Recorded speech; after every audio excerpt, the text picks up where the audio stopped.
Hello students, welcome to Mishra's classes. बच्चों, आज आप सभी के लिए फ्यूचर परफेक्ट टेंस हम लेकर के आए।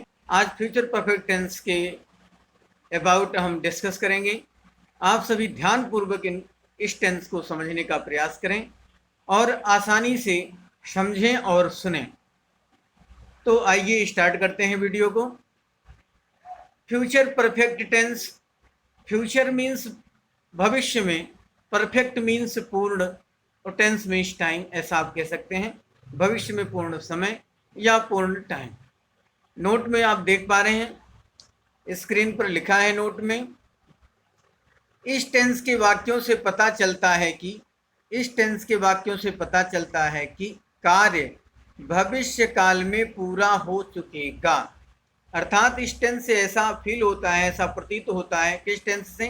फ्यूचर परफेक्ट टेंस से, कि कार्य जो है वो भविष्य काल में पूरा हो जाएगा।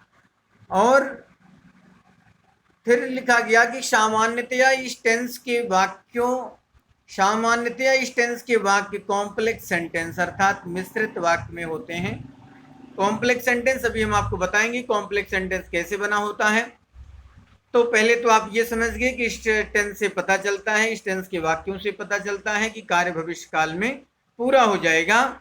और सामान्य रूप से इस टेंस के वाक्य जो है वो कॉम्प्लेक्स सेंटेंस में होते हैं, मिश्रित वाक्य में होते हैं। लेकिन कभी कभी जो है सिंपल सेंटेंस के वाक्य भी इस टेंस में प्रयोग किए जाते हैं। लेकिन कभी कभी सिंपल सेंटेंस के वाक्य भी इस टेंस में प्रयोग किए जाते हैं। अब यहाँ पर हमने लिखा आपके लिए कॉम्प्लेक्स सेंटेंस, आप देख पा रहे होंगे। कॉम्प्लेक्स सेंटेंस लिखने के पश्चात लिखा, इस वाक्य में ऐसे दो कार्यों का वर्णन होता है जिनमें से एक कार्य भविष्य में दूसरे कार्य के शुरू होने से पहले ही समाप्त हो जाता है। यहाँ पर आप देख पा रहे होंगे, इस वाक्य में ऐसे दो कार्यों का वर्णन होता है जिनमें से एक कार्य भविष्य में दूसरे कार्य के शुरू होने से पहले ही समाप्त हो जाता है। कॉम्प्लेक्स सेंटेंस में दो कार्यों का वर्णन होता है, ये आप समझ लिए। कॉम्प्लेक्स सेंटेंस में दो कार्यों का वर्णन होता है जिनमें से एक कार्य भविष्य में जो है वो दूसरे कार्य के शुरू होने से पहले ही फिनिश हो जाता है, समाप्त हो जाता है। ये फ्यूचर परफेक्ट टेंस की बात की जा रही है। उदाहरण के माध्यम से आप समझ सकते हैं। यहाँ पर मैंने जो बात कही, यहाँ पर आप देख पा रहे हैं, उदाहरण में लिखा है, तुम्हारे आने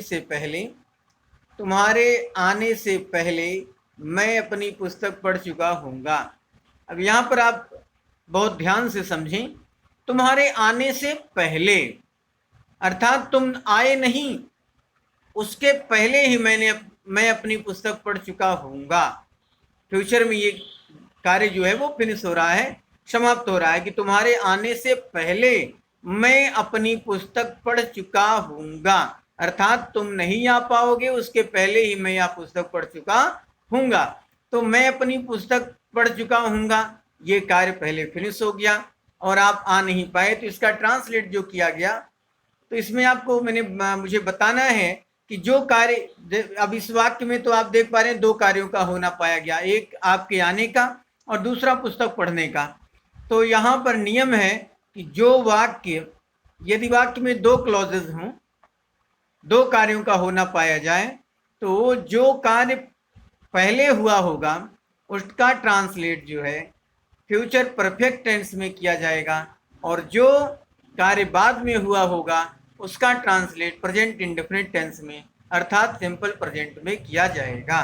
तो यहाँ पर आप देख पा रहे होंगे, पहले जो कार्य फिनिश हुआ वो है मैं अपनी पुस्तक पढ़ चुका हूँगा, ठीक है। और यहाँ पर सब्जेक्ट आया है मैं, तो फ्यूचर टेंस में आप फ्यूचर इंडेफिनिट टेंस से ही पढ़ते चले आ रहे हैं। इसमें नियम है कि फर्स्ट पर्सन का प्रोनाउन आई और बी होगा तो शैल का यूज करेंगे, अन्य सभी सब्जेक्ट के साथ विल का प्रयोग किया जाता है। तो इस टेंस की हेल्पिंग वर्ब है will have, shall have, future perfect की। अब यहाँ पर आई के साथ हमने शैल हैव का यूज किया, आई शैल हैव, आई हमारा सब्जेक्ट है, शैल हैव इसके साथ मैंने हेल्पिंग वर्ब लगाई। पढ़ना अब यहाँ पर देखो फ्यूचर परफेक्ट में बनेगा क्योंकि पहले ये कार्य समाप्त हुआ है। तो फ्यूचर परफेक्ट में subject plus will have, shall have, plus verb की थर्ड फॉर्म प्लस ऑब्जेक्ट होता है। तो I shall have read my book, I shall have ये सब हेल्पिंग वर्ब हो गई, रीड वर्ब की थर्ड फॉर्म, और अपनी पुस्तक तो आई के साथ अपना अपनी अंग्रेजी माई, और बुक हमारा क्या है, ये ऑब्जेक्ट है, तो यहाँ पर माई बुक लिख दिया गया। तो I shall have read my book, before के लिए पहले के लिए हमने बिफोर यूज किया, और फिर प्रेजेंट इंडेफिनिट में बना दिया यू कम, तुम्हारे आने से। तो यू मीन्स तुम्हारे और कम माने आने से, मेन वर्ब है तो यू के साथ वर्ब की फर्स्ट फॉर्म यूज की गई। ये कॉम्प्लेक्स सेंटेंस बना, इसमें दो क्लॉजेज हैं, बिफोर से इसको क्या किया गया, कंबाइन कर दिया गया, बिफोर आने से कंजक्शन इसको जोड़ दिया गया, कंबाइन कर दिया गया, कॉम्प्लेक्स सेंटेंस बन गया। अब आप इसमें ये पहचान करें कि इसमें क्लॉजेज कौन कौन सी हैं। तो मैंने यहाँ पर आपकी समझ के लिए लिख दिया है, आप ध्यान पूर्वक समझेंगे तो बिल्कुल स्टेप बाय स्टेप मैंने समझाने का प्रयास किया है। आप वीडियो को छोड़ करके बिल्कुल नहीं भगेंगे, वीडियो को पूरा देखेंगे तब आपके समझ में पूरा आ जाएगा। और ये पास्ट परफेक्ट टेंस हुआ, फ्यूचर परफेक्ट टेंस हुआ, ये थोड़ा सा डिफिकल्ट टेंस हैं, इनमें आपको दिमाग लगाना ही चाहिए। आगे चल करके कंपाउंड सेंटेंस, कॉम्प्लेक्स सेंटेंस जब आप पढ़ते हैं तो उसमें भी इनका यूज होता है, इसलिए आपको ध्यानपूर्वक पढ़ना चाहिए। जो सिंथेसिस ग्रामर आप पढ़ते हैं, सेंटेक्स पढ़ते हैं, ट्रांसफॉर्मेशन पढ़ते हैं, उन सब में इनका यूज किया जाता है। आप ग्रामेटिकल पोर्शन में चलेंगे तब हम आपको बताएंगे। तो यहाँ पर आप देख पा रहे हैं जो ऊपर सेंटेंस लिखा गया है, ये I shall have read my book before you come, इसमें आप पहचाने कौन कौन सी क्लॉजें हैं। क्लॉजेज मीन्स उपवाक्य, तो उपरोक्त वाक्य में दो क्लॉजेज हैं। I shall have read my book, ये प्रिंसिपल क्लॉज है। प्रिंसिपल क्लॉज का अर्थ होता है प्रधान उपवाक्य। प्रधान उपवाक्य वह वाक्य होता है जो किसी पर आश्रित नहीं होता है, किसी पर डिपेंड नहीं होता है, निर्भर नहीं होता है, वो प्रिंसिपल क्लॉज कहलाता है। यहाँ पर I shall have read my book, तो मैंने अपना कार्य समाप्त, I shall have read my book, मैं अपनी पुस्तक पढ़ चुका हूँगा। मैं अपनी पुस्तक पढ़ चुका हूँगा कहने का मतलब किसी के ऊपर कोई आश्रित नहीं होना है, ये डिपेंड नहीं है, स्वयं पर ये डिपेंड है, पूर्ण है कि मैं अपनी पुस्तक पढ़ चुका हूँगा, किसी से कोई लेना देना नहीं है। बिफोर यू कम, तो बिफोर यू कम ये हमारा एडवर्ब क्लॉज है, और I shall have read my book ये मेरी प्रिंसिपल क्लॉज है। तो जो कार्य पहले समाप्त हुआ होगा वो प्रिंसिपल क्लॉज, जो कार्य बाद में हुआ होगा वो एडवर्ब क्लॉज। आप इतना ही समझें, अपनी समझ के लिए आपके लिए बेहतर होगा। तो आपके समझ में ये आ गया हो गया।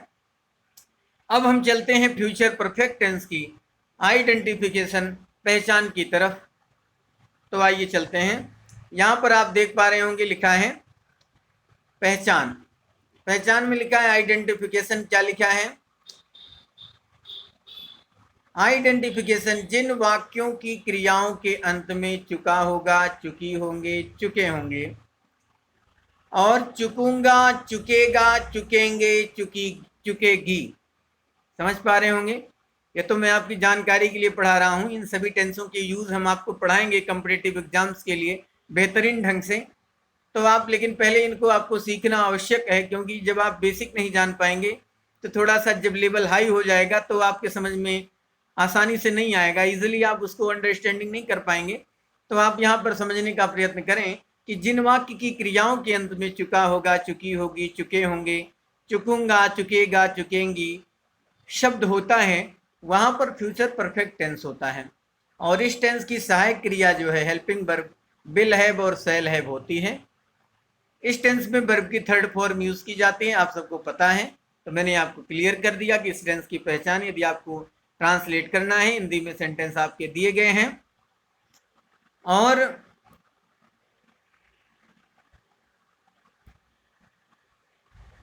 आपके सेंटेंस हिंदी में दिए गए हैं, तो आप क्या करेंगे, आप उनको देखेंगे और देख करके क्या करेंगे, उनको समझने का प्रयास करेंगे कि यदि आपका वाक्य जो है वो किस टेंस में हो, फ्यूचर परफेक्ट टेंस में होगा तो चुका होगा, चुकी होगी, चुके होंगे, चुकूंगा, चुकेगी आदि शब्द आएंगे। और इस टेंस की हेल्पिंग वर्ब क्या होगी, विल हैव और शैल हैव होगी। यहाँ पर मैंने कुछ विशेष चीज़ें ऐड की हैं, जैसे इस टेंस के वाक्यों से, इस टेंस के वाक्यों में दो कार्यों का होना पाया जाता है। जो कार्य सर्वप्रथम समाप्त होता है उसका अनुवाद प्रिंसिपल क्लॉज में, अर्थात फ्यूचर परफेक्ट टेंस में किया जाता है, और बाद में समाप्त होने वाले कार्य का अनुवाद प्रेजेंट इंडेफिनिट टेंस में किया जाता है।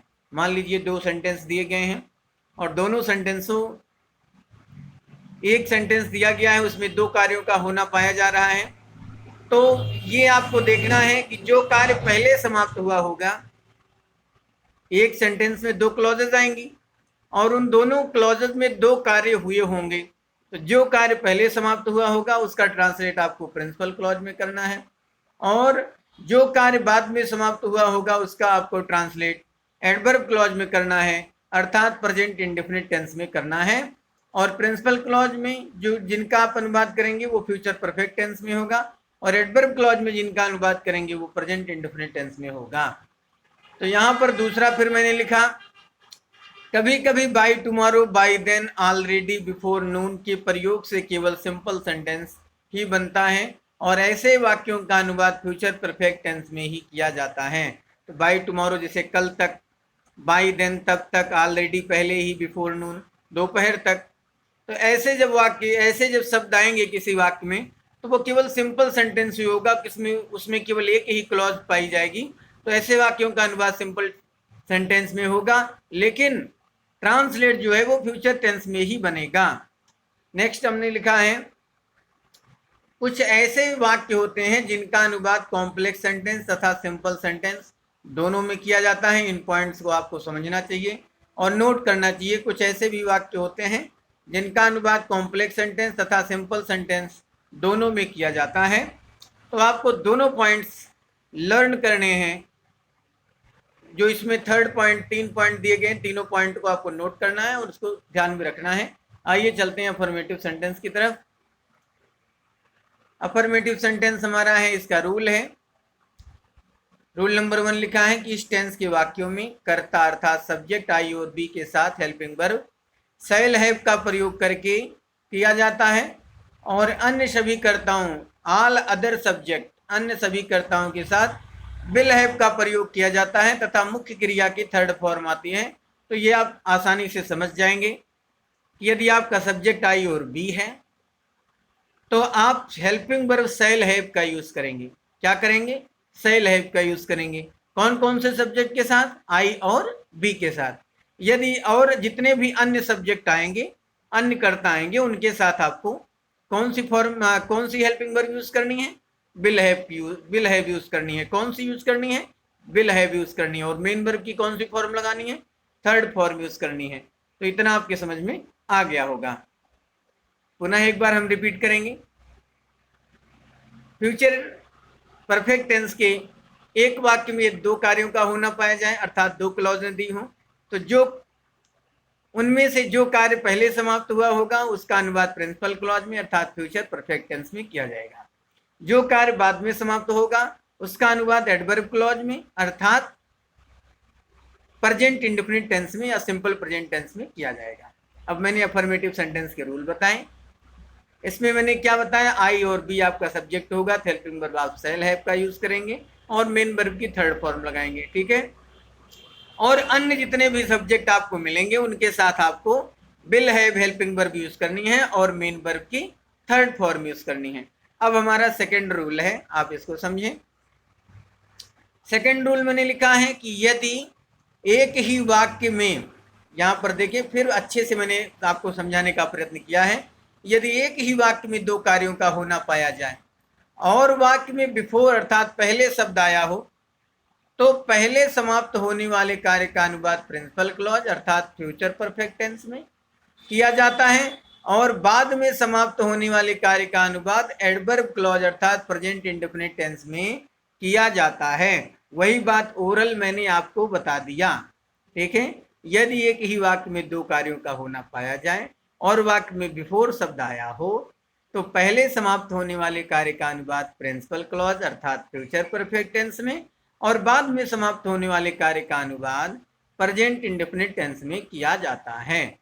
अब आइए चलते हैं स्ट्रक्चर की तरफ। यहाँ पर 2 स्ट्रक्चर आपको दिख रहे होंगे, तो दोनों स्ट्रक्चर हम समझेंगे किस तरीके से।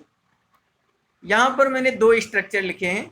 ये सिंपल सेंटेंस के लिए मैंने लिखा है कि जब किसी सेंटेंस में एक ही कार्य का होना पाया जाएगा तो आपको स्ट्रक्चर नंबर फर्स्ट का यूज करना है। और स्ट्रक्चर नंबर सेकंड में जब दो कार्यों का होना पाया जाएगा अर्थात दो क्लॉजेज आएंगी, तब आपको स्ट्रक्चर नंबर सेकंड का यूज करना है। तो जब एक ही कार्य होगा तो आपको सब्जेक्ट पहले लिखना है, फिर बिल सेल सब्जेक्ट के अनुसार यूज करेंगे, वो मैंने आपको बता ही दिया। हैव सबके साथ लगेगा, चाहे बिल हो चाहे सेल हो। वर्ब की थर्ड फॉर्म आएगी और फिर आपको ऑब्जेक्ट लिखना होगा। ठीक है।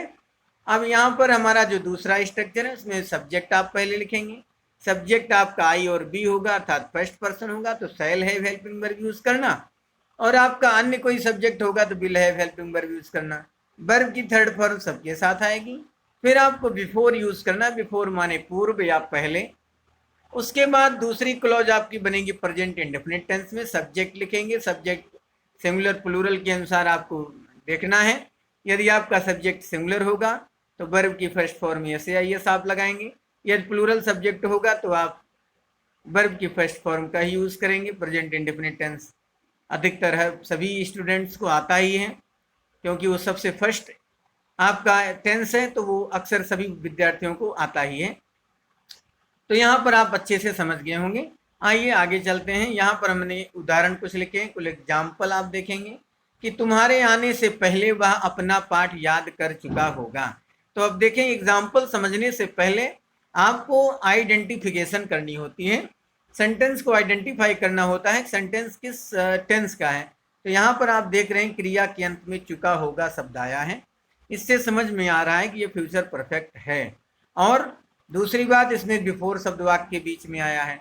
अब देखेंगे ये सेंटेंस यहाँ से यहाँ तक पूरा लिखा गया है, तो इसमें कितनी क्लॉजेज हैं, एक सेंटेंस में कितने कार्यों का होना पाया जा रहा है। तो तुम्हारे आने से पहले वह अपना पाठ याद कर चुका होगा। तो तुम्हारे आने एक कार्य हुआ, वह अपना पाठ याद कर चुका होगा ये दूसरा कार्य हुआ।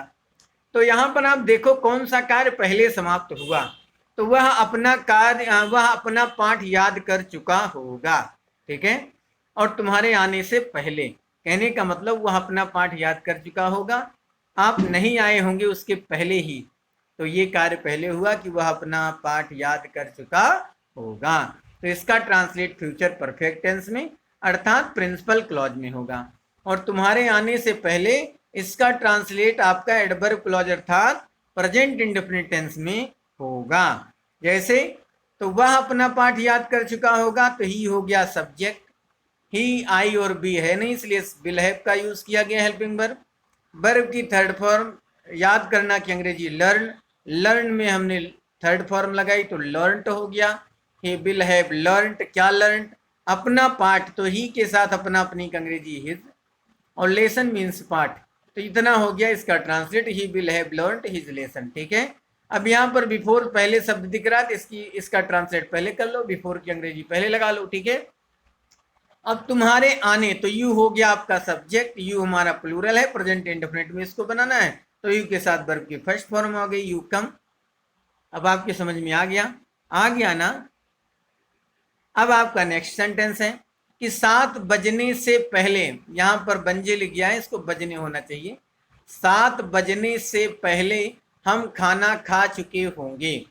अब यहाँ पर दो सेंटेंस हो गया, खा चुके होंगे, चुका होगा आया, फ्यूचर परफेक्ट टेंस हो गया। अब यहाँ बिफोर शब्द भी आया है, तो 7 बजने से पहले कहने का मतलब 7 नहीं बज पाए होंगे, उसके पहले हम खाना खा चुके होंगे, तो यहाँ पर ये कार्य पहले हुआ, तो इसका ट्रांसलेट फ्यूचर परफेक्ट टेंस में अर्थात प्रिंसिपल क्लॉज में किया जाएगा। तो यहाँ पर देख रहे हैं बी हमारा सब्जेक्ट है, हम खाना खा चुके होंगे। कई बार मैंने आपको बताया बंधु कि जो हम कार्य को करता है वो सब्जेक्ट कहलाता है। यहाँ पर हम शब्द जो ये सब्जेक्ट है, बी ये आई और बी फर्स्ट पर्सन का प्रोनाउन है, इसलिए यहाँ पर हेल्पिंग वर्ब शैल हैव का यूज किया गया, तो बी शैल हैव। अब खाना खा चुके होंगे तो टेकन फूड या ईटन फूड, यहाँ पर टेक लगा सकते हैं, टेकन आवर फूड या ईटन आवर फूड, हमने दोनों बात कही। तो we shall have taken our food, यहाँ बी के साथ अपना अपनी अंग्रेजी आवर, और फूड के लिए भोजन के लिए फूड लगाया गया, खाना के लिए फूड लगाया गया। फूड मीन्स भोजन, मील मीन्स भोजन। तो we shall have taken our food, before means पहले। अब 7 बजने से, तो इट इज 7, क्योंकि आप जानते हैं कि समय बताने के लिए सब्जेक्ट इट का यूज किया जाता है, प्राकृतिक घटना को व्यक्त करने के लिए इट का यूज किया जाता है। आप जानते हैं भली भांति। तो we shall have taken our food before it is 7। Next है हमारा, मैं या कार दोपहर से पहले कर लूंगा। तो यहाँ पर मैंने आपसे बताया था कि बाय टुमारो, बाय नून या बिफोर नून, इस तरीके से शब्द आते हैं। तो उसमें सिंपल सेंटेंस का यूज़ किया जाता है, वो कॉम्प्लेक्स नहीं होते हैं।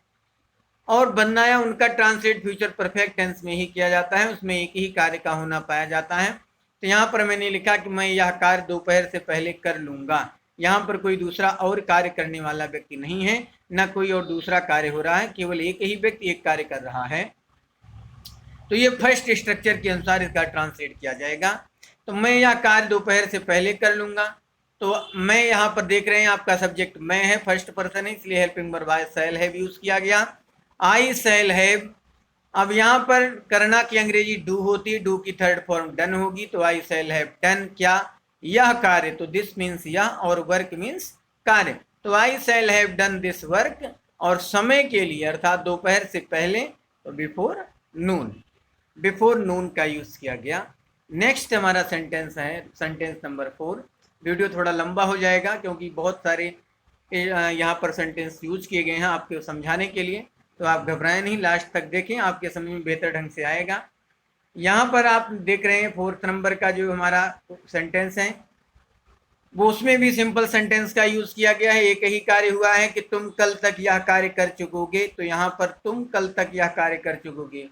तो यहाँ पर यू हमारा सेकेंड पर्सन का प्रोनाउन है, तो यू के साथ विल हैव का यूज किया गया। आई और बी के अलावा ये अतिरिक्त सब्जेक्ट है, तो यू विल हैव, करना की अंग्रेजी डू डिड डन, तो यहाँ पर डन लगा दिया गया थर्ड फॉर्म। तो यू विल हैव डन क्या, यह कार्य, तो दिस वर्क।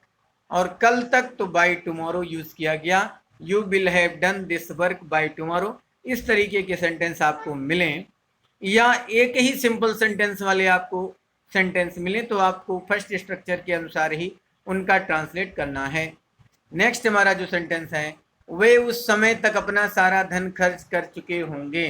तो यहाँ पर भी एक ही सेंटेंस है, वे यहाँ पर उस समय तक टाइम दिया है, अपना सारा धन खर्च कर चुके होंगे। तो यहाँ पर आप देख पा रहे हैं दे हमारा थर्ड पर्सन का प्रोनाउन है, इसलिए यहाँ पर हेल्पिंग वर्ब विल हैव का यूज किया गया। दे मीन्स वे, तो दे विल हैव, खर्च करना की अंग्रेजी होती है स्पेंट।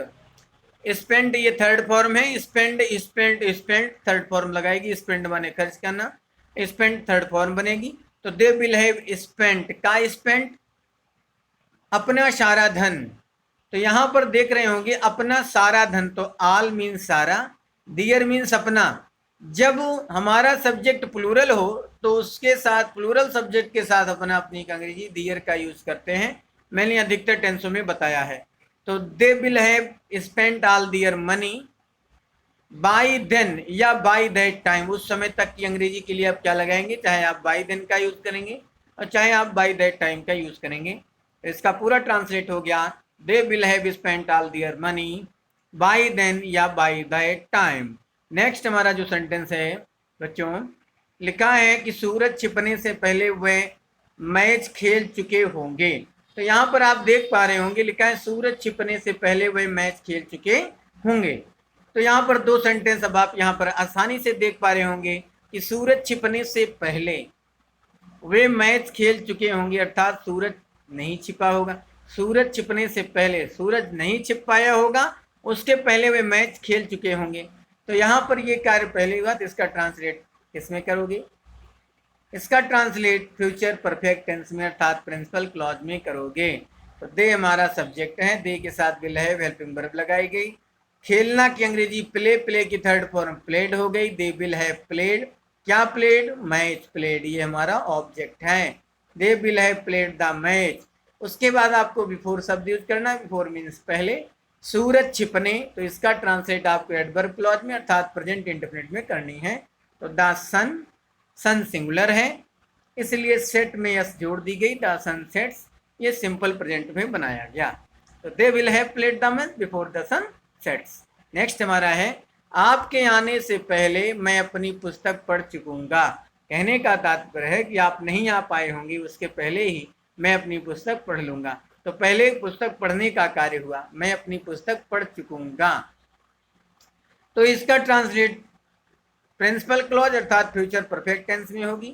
यहाँ पर मैं हमारा सब्जेक्ट है, फर्स्ट पर्सन है। मैं कई बार बताया कि आई के साथ और बी के साथ सेल है हेल्पिंग वर्ब। तो आई सेल है पढ़ना की अंग्रेजी रीड। क्या पढ़ना? अपनी पुस्तक, तो माई बुक बिफोर यू कम। ये सेंटेंस में पहले भी आपको बता दिए हैं शायद ऊपर। नेक्स्ट हमारा सेंटेंस है तुम यह समाचार पहले ही सुन चुके होंगे। तो इसमें देख पा रहे हैं आप, एक ही वर्क हुआ है, एक ही कार्य हुआ है, करने वाला भी एक ही व्यक्ति है। तो यू के साथ विल हैव हेल्पिंग वर्ब लगा। पहले ही की अंग्रेजी ऑलरेडी लगाएगी। अगर पहले अकेले होता तो बिफोर आप बाद में लगाते, लेकिन ऑलरेडी मीन्स पहले ही। तो यू विल हैव ऑलरेडी। सुनना की अंग्रेजी हियर। हियर में हमने ईडी जोड़ दी तो हियर्ड हो गया, हियर्ड दिस न्यूज मीन्स या समाचार। तो you will have already heard this news. Next हमारा सेंटेंस है यह किसान सूर्यास्त से पहले अपने घर पहुंच चुका होगा। तो यहाँ पर पहले शब्द आया है, आप देख पा रहे होंगे। और यह किसान अपने घर पहुंच चुका होगा अर्थात सूर्यास्त नहीं हो पाया होगा, उसके पहले ही किसान अपने घर पहुंच चुका होगा। तो यहाँ पर किसान अपने घर पहुंच चुका होगा तो the farmer will have helping verb use की गई। पहुंचना की अंग्रेजी रिच। रिच में थर्ड फॉर्म यूज की गई, रीच्ड हो गई। कहाँ? होम। और अपने घर लिखा था तो यहाँ पर लिखना चाहिए था हिज होम। यहाँ आप देख पा रहे हो रिच के बाद हिज आना है, आप लगा लेंगे।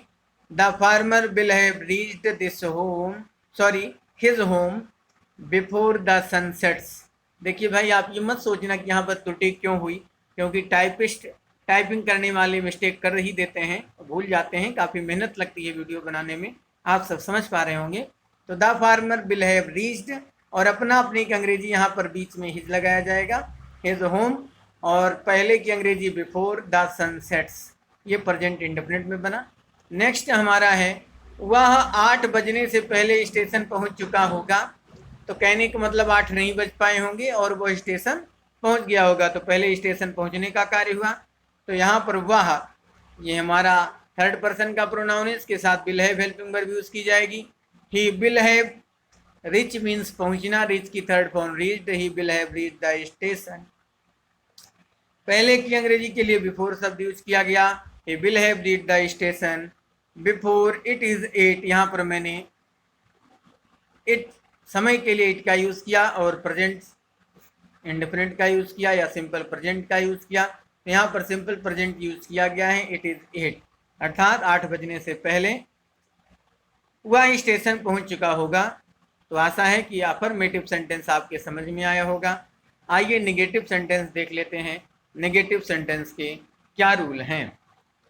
यहाँ पर आप देख पा रहे होंगे नेगेटिव सेंटेंस में लिखा गया, नेगेटिव मीन्स नकारात्मक वाक्य। नेगेटिव सेंटेंस मीन्स नकारात्मक वाक्य। नेगेटिव सेंटेंस का रूल है, नेगेटिव सेंटेंस नकारात्मक वाक्यों में विल सेल के पश्चात नॉट लगाकर फिर हैव का यूज किया जाता है, हैव लगाया जाता है। और शेष जो आपके नियम है, रूल्स हैं, वो अफर्मेटिव सेंटेंस जैसे आप अभी ऊपर पढ़ के आ रहे हैं, जस्ट पढ़ें। सारे रूल, सभी रूल्स वैसे ही हैं जैसे अफर्मेटिव के, बस इसमें इतना ही करना है कि आपको विल और सेल के पश्चात नॉट लगा करके फिर हैव का यूज करना है, या यूं कहें कि विल और सेल के बाद और हैव के पहले आपको क्या यूज करना है? नॉट लगाना है। अर्थात विल हैव सेल हैव के बीच में नॉट यूज करना है। वर्ब की थर्ड फॉर्म सबके साथ आएगी, जैसा आपका अफर्मेटिव का रूल था वैसे इसका रूल है। इसमें भी स्ट्रक्चर दो तरीके के हैं। यदि एक ही कार्य का होना पाया जाएगा तो आप फर्स्ट स्ट्रक्चर यूज करोगे, और यदि डबल वर्क पाए जाएंगे, 2 क्लॉजेज आएंगी, तो आपको सेकेंड स्ट्रक्चर का यूज करना है। ये आपका सेकेंड स्ट्रक्चर है और ये आपका फर्स्ट स्ट्रक्चर है। तो आप यहाँ देख पा रहे होंगे, पहले आपको सब्जेक्ट, फिर विल सेल के बाद नॉट, फिर है, फिर वर्ब की थर्ड फॉर्म, फिर ऑब्जेक्ट लिखना है। दूसरा आपका जो स्ट्रक्चर है, पहले आपको सब्जेक्ट, फिर विल सेल के बाद नॉट यूज करके तब हैव लगाना है, फिर वर्ब की थर्ड फॉर्म सबके साथ आएगी, बिफोर लगाना है, फिर सब्जेक्ट, फिर वर्ब की फर्स्ट फॉर्म, फिर एस ए आई एस। कहने का मतलब जब 2 क्लॉजेज आएंगी, 2 कार्यों का होना पाया जाएगा, तो आपको सेकेंड स्ट्रक्चर लगाना है। और जब आपका सिंगल एक ही सिंपल सेंटेंस होगा तो ट्रांसलेट फ्यूचर परफेक्ट में करना, तो आपको फर्स्ट स्ट्रक्चर का यूज करना है। आइए एग्जाम्पल के माध्यम से देखते हैं। यहाँ पर हमारा एग्जाम्पल है, अधिकारी के आने से पहले क्लर्क लोग कार्य शुरू नहीं कर चुके होंगे। कहने का मतलब है नहीं शब्द को आपको छोड़ देना है। अभी पहले ऐसे ही समझेंगे कौन सा कार्य पहले हुआ होगा। यदि आप नहीं को छोड़ देंगे तब आपके समझ में आएगा पहले कार्य कौन सा हुआ। अधिकारी के आने से पहले क्लर्क लोग कार्य शुरू कर चुके होंगे, तो कहने का मतलब है क्लर्क लोग कार्य शुरू कर चुके होंगे, पहले यही कार्य हुआ। तो आपको इसका ट्रांसलेट पहले करना है, क्लर्क लोग कार्य नहीं कर चुके होंगे, शुरू नहीं कर चुके होंगे। तो यहाँ पर द क्लर्क से सब्जेक्ट है, विल नॉट हैव लगाया गया, विल हैव के बीच में नॉट यूज किया गया क्योंकि नेगेटिव वर्ड नहीं आया है। तो the clerks will not have, शुरू करना आरंभ करना की अंग्रेजी begin, begin began begun third form हुई, या स्टार्ट भी आप लिख सकते हैं, स्टार्ट स्टार्टेड स्टार्टेड, लेकिन begin begin first form, begin began begun. The clerks will not have begun, क्या बिगन, वर्क मीन्स कार्य। अब हमने बिफोर पहले की अंग्रेजी के लिए बिफोर यूज किया, ऑफिसर के आने से पहले तो before the officer comes, officer के अधिकारी के आने से पहले क्लर्क लोग कार्य शुरू नहीं कर चुके होंगे, अर्थात कोई अधिकारी होगा। Before the officer comes, the clerks will not have begin work before the officer comes. Next हमारा सेंटेंस है, मेरे स्टेशन पहुंचने से पहले ट्रेन नहीं आ चुकी होगी। तो कहने का मतलब मैं स्टेशन नहीं पहुंच पाया हूँगा और ट्रेन आ चुकी होगी। यहाँ पर मैंने आपसे कहा नहीं शब्द आपको थोड़ी देर के लिए छोड़ लेना है। तो यहाँ पर हमने लिखा कि ट्रेन आ चुकी होगी या ट्रेन नहीं आ चुकी होगी, तो द ट्रेन पहले यही कार्य हुआ, the train will not have. आ पहुंचना की अंग्रेजी अराइव होती है, अराइव की थर्ड फॉर्म अराइव्ड लिखी गई। The train will not have arrived पहले की अंग्रेजी के लिए बिफोर। मेरे स्टेशन पहुंचने, तो आई मीन्स मेरे, रिच ये फर्स्ट फॉर्म लगी क्योंकि इसको प्रेजेंट इंडेफिनिट में अर्थात एडवर्ब क्लॉज में बनानी है, तो आई रीच द स्टेशन। तो the train will not have arrived before I reach the station.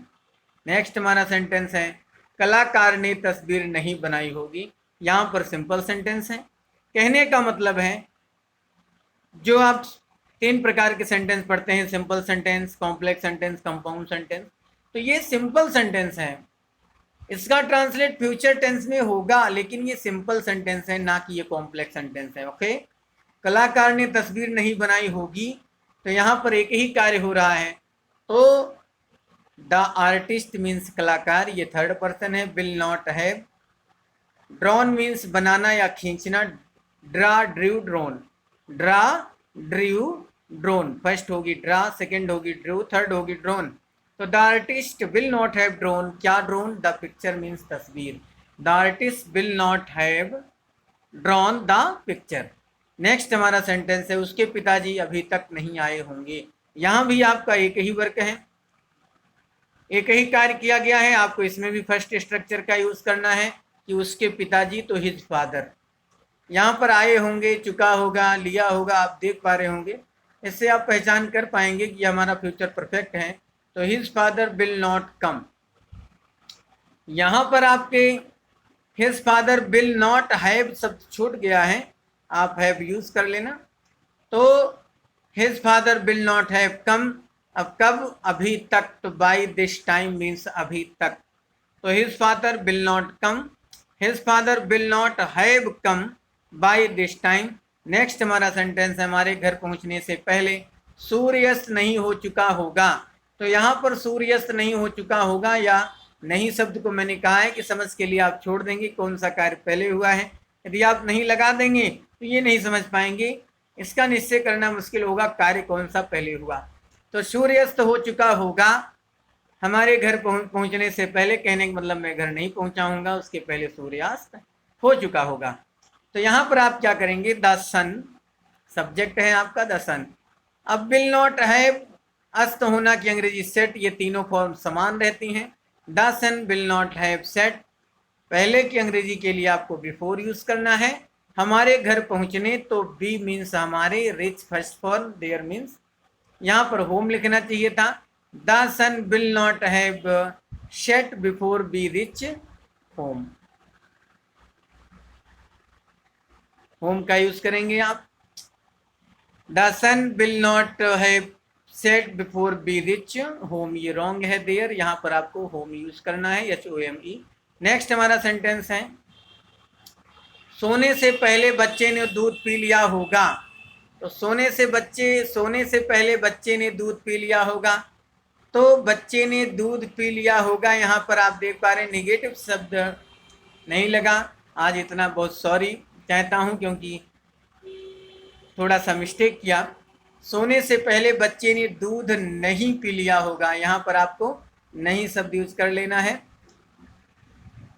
नहीं, यहाँ आप यूज कर लेंगे। सोने से पहले बच्चे ने दूध नहीं पी लिया होगा, इस तरीके से ट्रांसलेट होगा। बच्चे की अंग्रेजी द चाइल्ड हो गई।